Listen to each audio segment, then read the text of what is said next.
Human trafficking is the second largest and rapidly growing crime in all of America. ABC 10's Molly Smirka explains how one Marquette group is trying to raise awareness of this crime.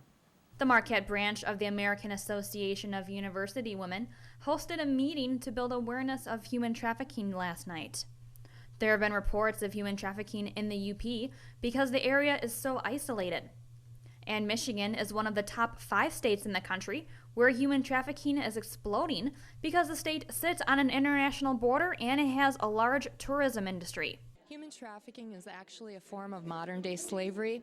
We tell people that slavery really never ended with the Emancipation Proclamation. It really just transformed itself, moving on into today. Human trafficking is basically someone, a trafficker, exploiting somebody else, the victim, for some sort of service, some sort of benefit, whether that's labor trafficking or, as popular culture would have popularized it, sex trafficking. One of the first steps to preventing human trafficking is to learn to identify the victim.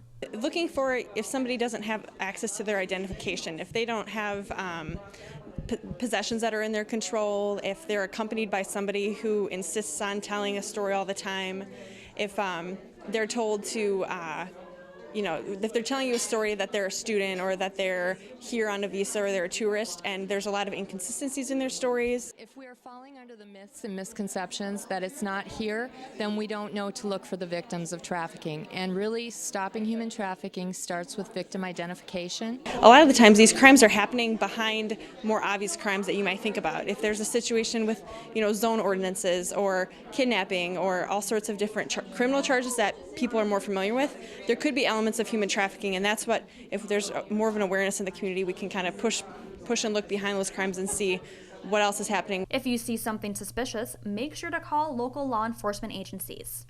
For ABC 10 and CW5 News Now, I'm Molly Smirka.